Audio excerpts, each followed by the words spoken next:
بسم اللہ الرحمن الرحیم. میں ہوں آپ کی پریزنٹر ہنا عباسی اور آپ دیکھ رہے ہیں میرا یوٹیوب اور فیس بک چینل. آج میں جس پروگرام کے ساتھ آپ کی خدمت میں حاضر ہوئی ہوں وہ پاکستان میں فیملی مقدمات کی بنیاد بننے والے عناصر ہیں. ناظرین، اللہ تعالیٰ نے نکاح کو انسان کے لیے بہت پسند فرمایا ہے، کیونکہ نکاح ہی وہ گرہ ہے جو کسی اجنبی غیر محرم کو ایک دوسرے کا میاں بیوی جیسے پاک رشتے میں باندھ دیتا ہے، جس پر نسل انسانی کی افزائش اور بقا کا دار و مدار ہوتا ہے. ویورز، فیملی یا خاندان کسی بھی معاشرے کی بنیادی اکائی ہے. خاندان کا شریزہ بکھر جانے کی وجہ سے معاشرے میں ڈپریشن کے اثرات پیدا ہونا شروع ہو جاتے ہیں. کسی بھی معاشرے میں جب یہ بدنظمی پیدا ہوتی ہے تو اتنا ہی وہ معاشرہ جو ہے وہ بدسکونی کا شکار ہوتا ہے. بدقسمتی سے تیسری دنیا بالخصوص پاکستان میں خاندانی نظام دن بدن کمزور ہوتا چلا جا رہا ہے. موجودہ صدی کے آغاز سے ہی پاکستان میں طلاق، خلا اور کئی ایسے قسم کے مقدمات جن کا تعلق فیملی معاملات سے ہے، اس میں بہت زیادہ اضافہ ہوا ہے. ہم جس عہد میں زندہ ہیں 2023، جس کو سائبر ایج کہتے ہیں، انٹرنیٹ کی آمد نے ایک طرف تو لوگوں کے درمیان فاصلوں کو کم کر دیا ہے اور دوسری طرف بہت سارے قریبی رشتوں کو ہم سے دور کر دیا ہے.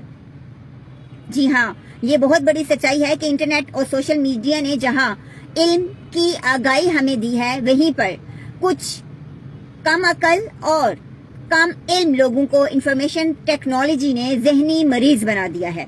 تربیت کی کمی ہو تو علم اور انفارمیشن انسان کے لیے زیر قاتل ثابت ہوتی ہے. پاکستان میں میاں بیوی کے درمیان پیدا ہونے والے تنازعات میں واٹس ایپ، فیس بک اور دیگر سوشل میڈیا اپلیکیشنز اور کمیونیکیشنز کا بھی بہت عمل دخل ہے. ایک دن کئی ایسے کیسز رپورٹ ہو رہے ہیں جس میں یہ سوشل میڈیا اپلیکیشنز بلا واسطہ یا بالواسطہ طور پر انوالو ہوتی ہیں. لیکن ویورز، انٹرنیٹ یا سوشل میڈیا وہ واحد اکائی نہیں جس کی وجہ سے عدالتوں میں بڑھتے ہوئے فیملی مقدمات کی بنیاد بنی یا فیملی مقدمات جتنے بھی ہیں ان میں اضافہ ہو رہا ہے. اس کے علاوہ بھی اور بھی وجوہات ہیں جس وجہ سے خاندان کے شرائط بکھر آئیں. ان وجوہات کا جائزہ لیں. ویورز، جیسے کہ پروگرام کی ابتدا میں نے آپ کو بتایا کہ خاندانی نظام کی بنیاد نکاح کے عمل سے رکھی جاتی ہے، لیکن بدقسمتی سے ہم نکاح جب دو فیملیز کے درمیان میں نکاح ہو رہا ہوتا ہے یا ہم رشتہ مانگنے کے لیے کسی کے گھر جاتے ہیں تو ہم ایسے شرائط رکھ دیتے ہیں، وہ شرائط بعد میں فیملی تنازعات کی بنیاد بنتا ہے.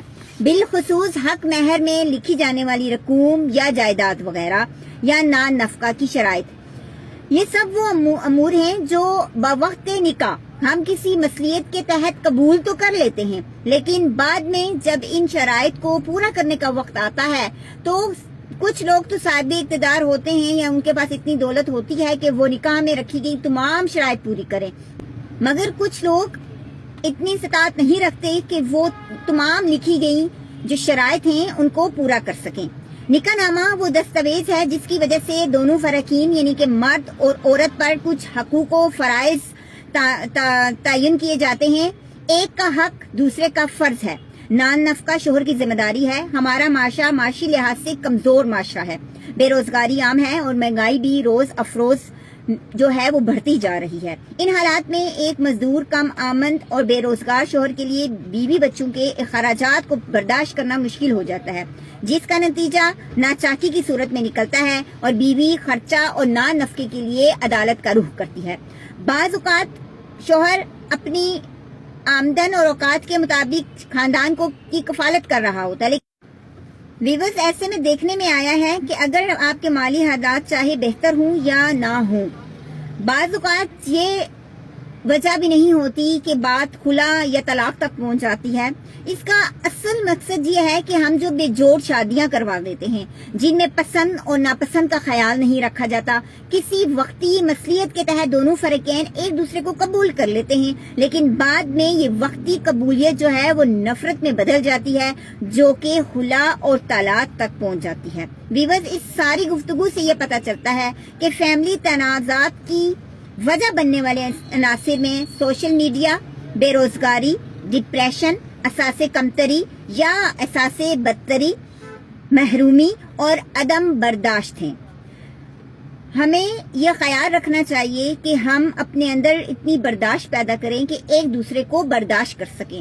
جب تک ہم ایک دوسرے کو برداشت نہیں کریں گے، اگر ہم ایک دوسرے کو برداشت نہیں کریں گے، میاں بیوی کو برداشت نہیں کرے گی اور بیوی میاں کو برداشت نہیں کرے گی، تو یہ تنازعات بڑھتے رہیں گے اور خلا کی ریشو جو ہے وہ اب سے ابتر ہوتی جائے گی. ہم اپنے نئے پروگرام میں نان نفقے اور نکاح میں جو دستاویز نکاح نامہ ہے اس پہ بات کریں گے انشاءاللہ. نیکسٹ پروگرام تک اپنی پریزنٹر ہنا عباسی کو دیجیے گا اجازت. اللہ نگہبان.